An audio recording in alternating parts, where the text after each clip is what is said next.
ಏನು ಒಂದು ನಾಫೆಡ್ನಿಂದ ಕೊಳ್ತಕ್ಕಂಥ ವಿಚಾರದಲ್ಲಿ ಹೋರಾಟ ನಡೀತಾ ಇತ್ತು. ಅಂತಿಮವಾಗಿ 250 ರೂಪಾಯಿಗಳನ್ನು ಒಂದು ಕ್ವಿಂಟಾಲಿಗೆ ಕೇಂದ್ರ ಸರ್ಕಾರ ಜಾಸ್ತಿ ಮಾಡೋದ್ರ ಮುಖಾಂತರ ಬೆಂಬಲ ಬೆಲೆಯನ್ನು 12,000 ರೂಪಾಯಿಗೆ ಒಂದು ಕ್ವಿಂಟಾಲ್ ಕೊಬ್ಬರಿಯನ್ನು ಕೊಂಡ್ಕೊಳ್ತಕ್ಕಂಥ ತೀರ್ಮಾನವನ್ನು ಕೇಂದ್ರ ಸರ್ಕಾರ ಮಾಡಿದೆ.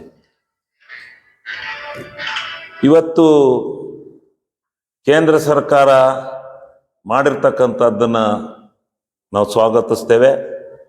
ಅದರ ಜೊತೆಗೆ ಅತಿ ಶೀಘ್ರದಲ್ಲಿ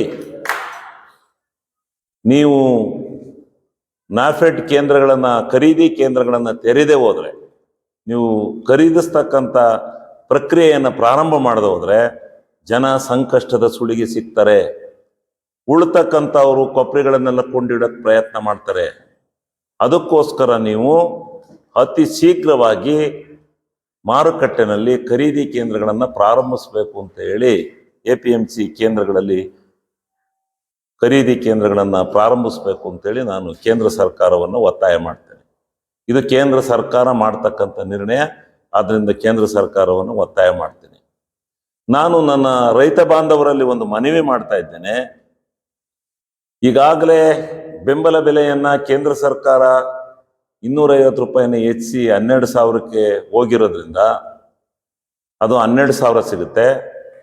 ಸಿದ್ದರಾಮಯ್ಯನವರ ಸರ್ಕಾರ 1,500 ರೂಪಾಯಿಯನ್ನು ಸಹಾಯಧನವಾಗಿ ಕೊಡ್ತೀನಿ ಅಂತ ಹೇಳಿರೋದ್ರಿಂದ ಅದು ಸೇರಿ 13,500 ರೂಪಾಯಿ ಒಂದು ಕ್ವಿಂಟಾಲ್ ಸಿಗುತ್ತೆ. ದಯಮಾಡಿ ಯಾರೂ ತಮ್ಮಲ್ಲಿರ್ತಕ್ಕಂಥ ಮಾಲನ್ನು, ಕೊಬ್ಬರಿಗಳನ್ನು ಕಳ್ಕೊಳ್ತಕ್ಕಂಥ ಕೆಲಸಕ್ಕೆ ಕೈ ಹಾಕಬೇಡಿ. ಇನ್ನು ಅತಿ ಶೀಘ್ರದಲ್ಲೇ ಅವರು ಜನವರಿ ತಿಂಗಳಲ್ಲಿ ನಾಫೆಡ್ ತೆರಿಲೇಬೇಕು, ಅದು ಕಾನೂನು. ಅವರು ಸೀಸನ್ ಬರಲಿ ಅಂತ ಕಾಯ್ತಾ ಇದ್ದಾರೆ. ಸೀಸನ್ನು ಕೊಬ್ಬರಿಗೆ ವರ್ಷವಿಡೀ ಇರುತ್ತೆ, ಆದರೆ ಅವರು ಜನವರಿಯಿಂದ ಸೀಸನ್ ಅಂತೇಳಿ ಕೇಂದ್ರ ಸರ್ಕಾರ ನಿರ್ಧಾರ ಮಾಡಿರೋದ್ರಿಂದ ಯಾವುದೇ ಕಾರಣಕ್ಕೂ ಮುಂದಿನ ತಿಂಗಳು ಕೊಬ್ಬರಿ ಕೇಂದ್ರ ಪ್ರಾರಂಭ ಆಗುತ್ತೆ.